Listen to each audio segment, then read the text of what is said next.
এত মজা লাগে, তাও আবার ইলিশ মাছের বাচ্চা দিয়ে রান্না করলাম।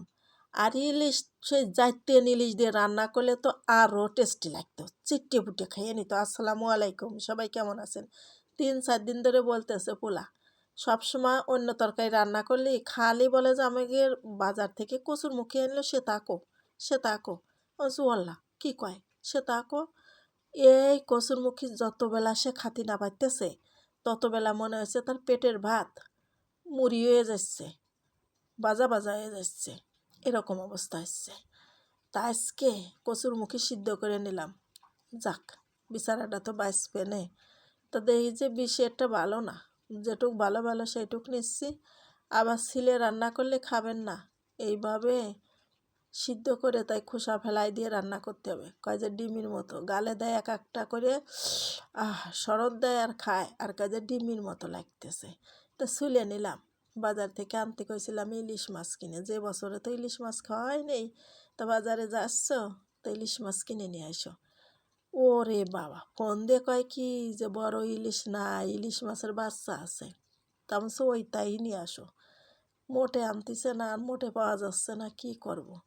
তারপরে দেখি যে ইলিশ মাছের বাচ্চা নিয়ে চলে আইছে। আর না আনার পরে দেখছি সবাই কইছে ওরে ইলিশ মাছের বাচ্চা না, এ তারে বলে কি মাছ কয়, আমি সাথে নাম টাম জানি নে। আর আমি করছি এলে ইলিশ মাছের বাচ্চা, এই যে ছোট ছোট ইলিশ মাছ, তাই ধরে বিক্রি করতেছে।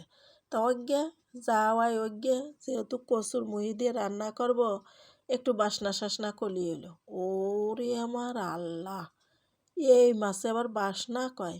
বড় বড় মাছে আজকাল নাই বাসনা, আর এই গুঁদো গুঁদো মাছে বাসনা। আলো ওলি ছোটো মাছও বাসনা হয়, রান্নার ভিতরে সব, তাই না? কিন্তু আসলে সত্যি কথা বলতে এই মাছে তেমন কোনো স্বাদ বাসনা নাই। তারপরে রান্নার দরকার রান্না করতেছি, আর বাজি করে নিলাম। আমাদের আবার মাছ বাজি ছাড়া খান না, তাইতে আবার বাজি করে নিছি।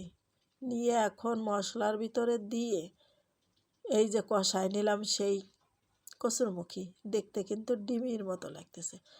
আমার পোলার যে কি পছন্দ এই কচুরমুখী, কলাম না যে 2 দিন না খেয়েছিল কচুরমুখী খাওয়ার জন্যে, এত পছন্দ। তো মাছগুলো ভাজি করে নিয়েছি, সেই ভাজি মাছগুলো এখন দিয়ে দিলাম। আর কচুরমুখী যদি ওরে প্রত্যেক ওক্তেই যদি দেওয়া যায়, অতৃপ্তি সহকারে খেয়ে নেয়। কিন্তু আমাদের আর পরিবারে কেউ এরকম না, ওই বড় ছেলেটা ও সব সময় এইগুলো যে কি খাওয়া খায় আর কি পছন্দ করে, তা বলার মতো নাই। তো যাই হোক, আজকে রান্না করে দিচ্ছি। স্কুল থেকে আসলো, এসে বলতেছে আম্মু কি রান্না করছো? তখন সে কথা বলো না, কচুরমুখী। যখনই বললাম তোমার প্রিয় কচুরমুখী রান্না করেছি, বাপরে বাপ, বগল বাজানো শুরু করে দিচ্ছে। তো এখন খেতে দেব। সবাই ভালো থাকো, আল্লাহ হাফেজ।